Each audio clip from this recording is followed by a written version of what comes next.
जय भीम। मैं राधा करुणा, आप देख रहे हो बहुजन हलचल।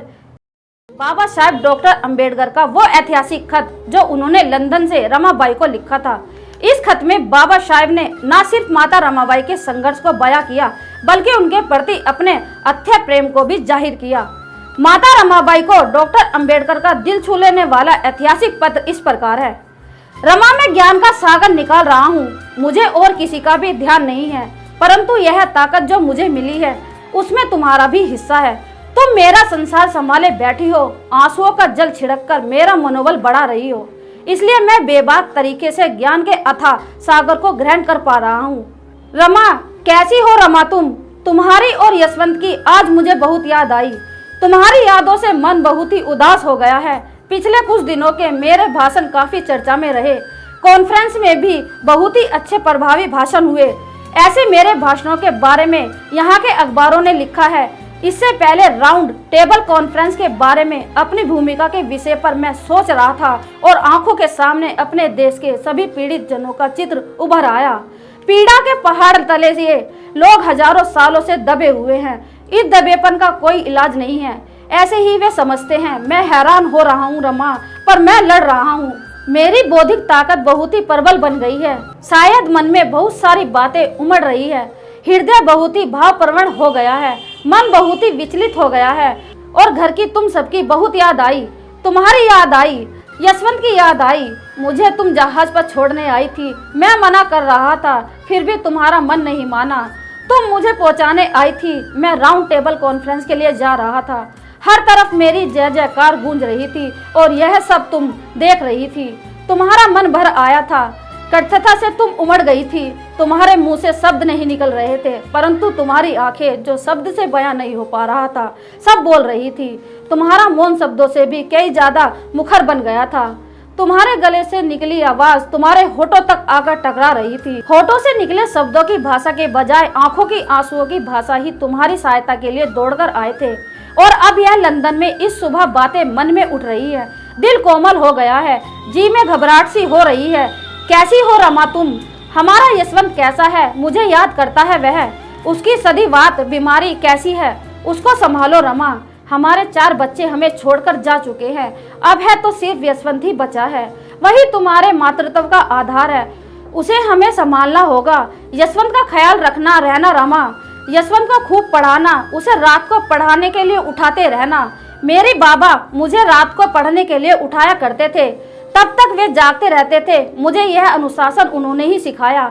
मैं उठकर पढ़ने बैठ जाऊं तब वे सोते थे। पहले पहले मुझे पढ़ाई के लिए रात को उठाने पर बहुत ही आलस लगता था। तब पढ़ाई से भी ज्यादा नींद अच्छी लगती थी। आगे चलकर तो जिंदगी भर के लिए नींद से अधिक पढ़ाई ही अहम लगने लगी। इसका सबसे ज्यादा श्रेय मेरे बाबा को जाता है। मेरी पढ़ाई की लौ जलती रहे, इसलिए मेरे बाबा तेल की तरह जलते रहे। उन्होंने रात दिन एक कर दिया, अंधेरे को उजाला बनाया। मेरे बाबा के श्रम के फल अब मिल रहे हैं। बहुत खुशी होती है रमा आज। रमा, यशवंत को भी ऐसी ही पढ़ाई की लगन लगनी चाहिए। किताबों के लिए उसके मन में उत्कट इच्छा जागनी होगी। रमा, अमीरी ऐश्वर्या या चीजें किसी काम की नहीं।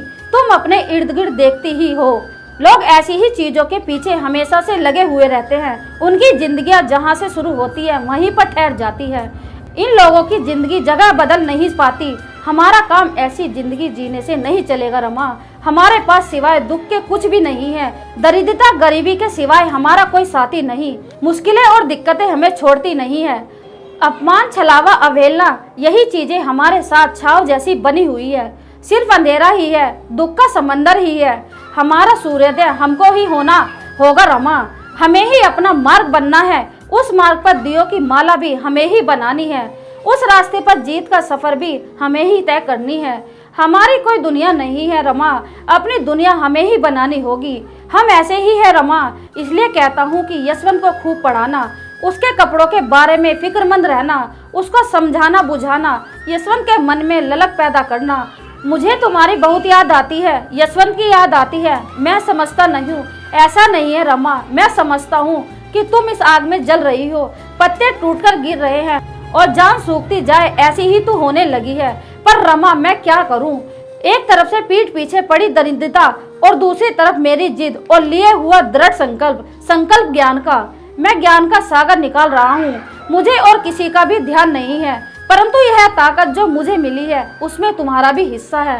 तुम यहाँ मेरा संसार संभाले बैठी हो, आंसुओं का जल छिड़ककर मेरा मनोबल बढ़ा रही हो, इसलिए मैं बेबाक तरीके से ज्ञान के अथाह सागर को ग्रहण कर पा रहा हूँ। सच कहूँ रमा, मैं निर्दयी नहीं, परंतु जिद के पंख पसार कर आकाश में उड़ रहा हूँ। किसी ने पुकारा तो भी यातनाएं होती हैं, मेरे मन को खरोच पड़ती है और मेरा गुस्सा भड़कता है। मेरे पास भी हृदय है रमा, मैं तड़पता हूँ, पर मैं बंध चुका हूँ क्रांति से, इसलिए मुझे खुद की भावनाएं चिता पर चढ़ानी पड़ती है रमा। उसकी आंच तुम्हारे और यशवंत तक भी कभी कभी पहुँचती है, यह सच है। पर इस बार रमा मैं बाएं हाथ से लिख रहा हूँ और दया हाथ से उमड़ आए आंसू पोंछ रहा हूँ। पतले यशवंत को संभालना रमा, उसे पीटना मत, मैंने उसे पीटा था, इसकी कभी उसे याद भी नहीं दिलाना। वही तुम्हारे कलेजे का इकलौता टुकड़ा है। इंसान के धार्मिक गुलामी का, आर्थिक और सामाजिक ऊंच नीचता एवं मानसिक गुलामी का पता मुझे ढूंढना है। इंसान के जीवन में ये बातें अडिग बनकर बैठी है, उनको पूरी तरह से जला दफना देना चाहिए। समाज की यादों से और संस्कार से भी यह चीजें खत्म कर देने की जरूरत है। रमा, तुम यह पत्र पढ़ रही हो और तुम्हारी आंखों में आंसू आ गए हैं, गला भर आया है, तुम्हारा दिल थरथरा रहा है, होठ कांप रहे हैं, मन में उमड़े हुए शब्द होठों तलक चलकर भी नहीं आ सकते, इतनी तुम व्याकुल हो गई हो रमा। रमा, तुम मेरी जिंदगी में ना आती तो, तुम मन साथी के रूप में ना मिली होती तो क्या होता। मात्र संसार सुख का दृश्य समझने वाली स्त्री मुझे छोड़ के चली गई होती। आधे पेट रहना, उपला चुनने जाना या गोबर ढूंढकर उसका उपला थापना या उपला थापने के काम पर जाना किसे पसंद होगा। चूल्हे के लिए ईंधन जुटाकर लाना मुंबई में कौन पसंद करेगा। घर के चीतड़े हुए कपड़ों को सीते रहना, इतना ही नहीं एक माचिस में पूरा माह निकालना, इतना ही तेल में और अनाज नमक से महीने भर का काम चलाना चाहिए। मेरा ऐसा कहना, गरीबों के यह आदेश तुम्हें मीठे नहीं लगते तो मेरा मन टुकड़े टुकड़े हो गया होता, मेरी जिद में दरारें पड़ गई होती, मुझे जवार आ जाता और उसी समय तुरंत भाटा भी आ जाता, मेरे सपनों का खेल पूरी तरह से तहस नहस हो जाता। रमा, मेरे जीवन के सब सूरे बेसुरे बन जाते, सब कुछ तोड़ मोड़ के रह जाता, सब दुख में हो जाता, मैं शायद बोना पौधा ही बना रहता। संभालना खुद को जैसे संभालती हो मुझे, जल्दी आने के लिए निकलूंगा, फिक्र नहीं करना। सबको कुशल कहना, तुम्हारा भीमराव, लंदन 30 दिसंबर 1930। यदि बाबा साहब का यह लिखा हुआ पत्र आपके दिल को छू लिया हो तो इसे आगे भी शेयर करना। आज के लिए बस इतना ही, फिर मिलेंगे नई खबर के साथ। धन्यवाद। अगर आप चाहते हैं गरीब हर वंचित इंसान की आवाज आप तक पहुंचे तो हमारे चैनल को सब्सक्राइब करें और बेल आइकन का बटन दबाना ना भूलें। देखते रहिए भोजन न्यूज।